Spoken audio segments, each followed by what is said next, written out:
It is Thursday, and that of course means we're back in nutrition educator Lynn Matava's kitchen. Today she is whipping up a fast and easy recipe for pesto. Check it out. We have not had a good frost yet, so if you have some leftover basil in your garden, I have a great recipe that's going to allow you to taste a little bit more summer throughout the fall and winter, and it's an easy recipe for a basic pesto.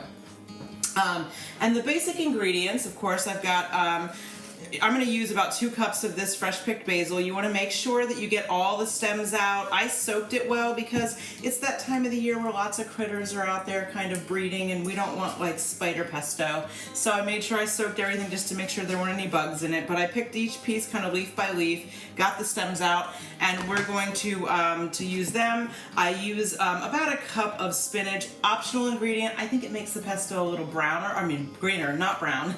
Makes it a little greener, and it just brightens it up a little. Then we also have a couple tablespoons of walnuts. You could use pine nuts. You could use sunflower seeds, just something to add a little nuttiness to it. You can omit it all together if you don't want to add any of those things. And then we've got about 2 to 3 large cloves of garlic. And then we'll use enough olive oil, which is about ½ a cup, to kind of bring it all together. So, I have a food processor here. Mine is pretty ancient. I realize though that lots of people do not have food processors, and I'm doing this out of order. Lots of people do not have food processors. You can use a blender for this. You could even mince a lot of this by hand. It just takes a lot longer, or use something like a mortar and pestle. I'm throwing my walnuts in, my garlic cloves, and I did forget to tell you that we are going to put a little bit of salt in there, just a little pinch of salt. So I'm going just to put these in and pulse this a little just to break up the garlic and the walnuts. And now I can finally add in my 2 cups of basil. Might be a little bit more than that. And I'm going to add in some of this green brightening spinach. And then just kind of pulse it to combine. Basil bruises really easily, so I'm trying not to macerate this. I just want to make it so it's kind of chopped up nicely so I can start adding some oil in.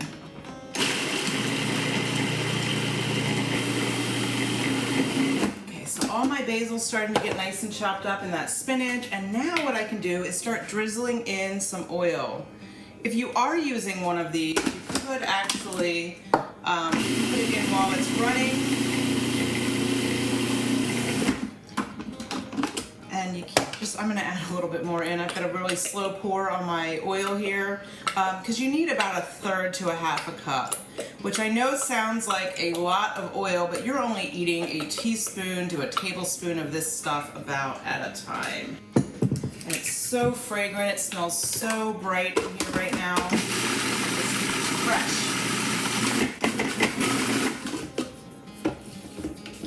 Scraping my sides down. Okay, so if I was going to be serving this tonight, I would put in about ½ a cup of shredded Parmesan cheese. But what I want to do is save this for the whole winter. So I like to put this in these nice little silicone cupcake holders.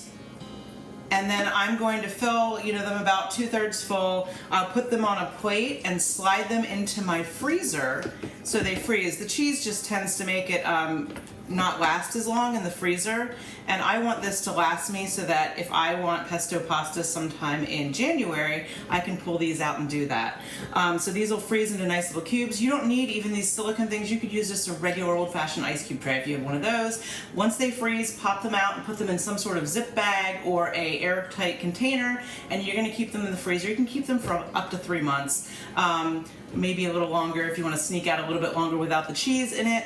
And the great thing about when they're frozen is you could just drop one of those cubes into a fresh cooked pot of pasta and make some pesto pasta on a nice bright, kind of brighten up a weeknight meal, and it's just so quick and easy to make. One of my favorite things to do though with the ice cubes is just to use a cheese grater and to grate them over top of anything that I might want to season with fresh basil. You could do that with pizza, you could do it with any sort of meat or chicken or fish dish that you wanted to add a little bit of brightness to, and you'll get that taste of fresh summer basil all summer long. So just a great thing you can do to kind of make the season last a little bit longer.